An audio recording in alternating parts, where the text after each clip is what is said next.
Hola, ¿qué tal? Vamos a ver un tema muy importante en la geometría analítica, que es la distancia entre dos puntos. Entonces, dados dos puntos A y B, yo voy a calcular la distancia que hay entre esos dos puntos. Voy a ubicarlos. Por ejemplo, aquí puedo poner el punto A. Colocamos el punto A y coloco, aquí está el punto A, y coloco mi punto B, vamos a colocarlo por acá.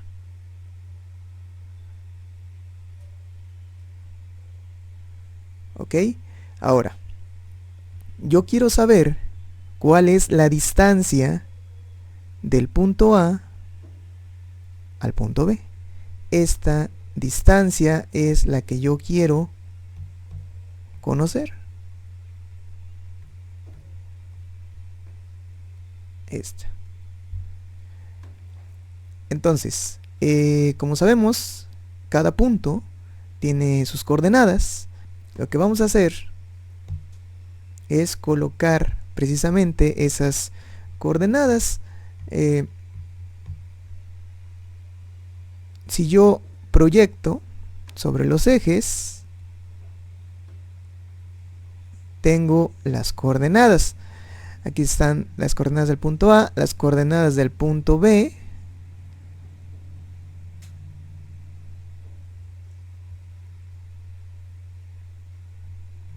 Para el punto A tengo su abscisa x1, el valor de la abscisa, y tengo el valor de su ordenada, que es y1.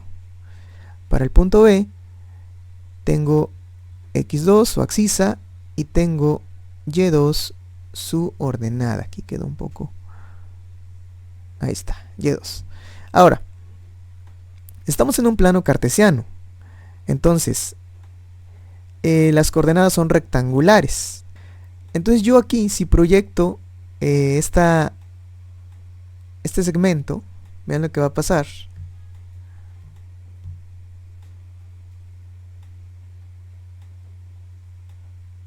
Ahí está.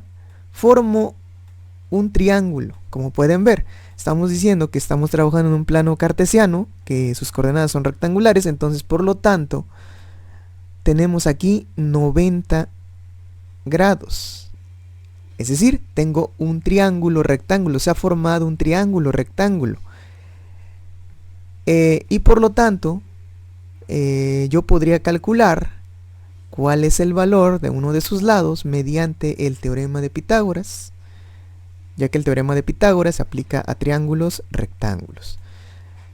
Ahora, la pregunta es, ¿cuáles son las medidas de los catetos para poder encontrar la hipotenusa, que es la distancia? Entonces, recuerden que los lados que forman el ángulo de 90 grados son los catetos. Ahora, ¿cuál es la distancia de x1 a x2? Si yo quisiera saber la distancia, lo que tengo que hacer es a la distancia x2, o sea, toda esta parte, restarle esta distancia que es x1. Y ya obtendría esta parte, que es la distancia que hay de x1 a x2.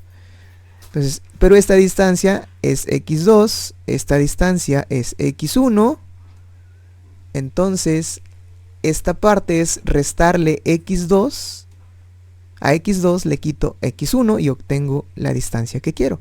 Entonces esta distancia de x1 a x2 es x2 menos x1. De la misma manera yo puedo decir que la distancia de y1 a y2 es a y2 restarle y1. Ahora, entonces ya tengo las medidas de los catetos y espero con estas medidas calcular la distancia del punto A al punto B. Entonces para eso aplico el teorema de Pitágoras Me voy a mover. Listo.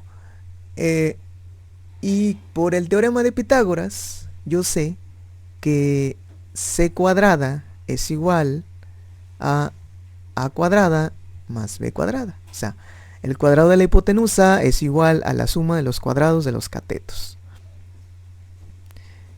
Entonces, en este caso los catetos ya los tengo y d es la hipotenusa. Sustituyendo los datos, yo puedo decir entonces que d, que es mi hipotenusa, d cuadrada es igual a el cateto x2 que tiene medida x2 menos x1 al cuadrado más la medida del otro cateto y2 menos y1 al cuadrado. Pero todavía no tengo la distancia. Para calcular la distancia tengo que quitar este cuadrado. Para eso extraigo raíz cuadrada y entonces d es igual, cerramos la raíz y listo. Esta expresión que acabo de obtener es la que me va a permitir calcular la distancia del punto A al punto B. Entonces vamos a remarcarla. Esta es la expresión que permite calcular la distancia entre dos puntos. Entonces, dados dos puntos, cualesquiera, porque esta expresión se obtuvo dados dos puntos cualesquiera, siempre se va a poder calcular su distancia. O sea, siempre la distancia, por ejemplo, de este punto a este punto, distancia de este punto para acá, o de este a este, siempre, si tú quieres calcular las distancias, se va a aplicar esta fórmula, porque fue desarrollada para dos puntos cualesquiera. De esta manera ya podemos calcular la distancia entre dos puntos.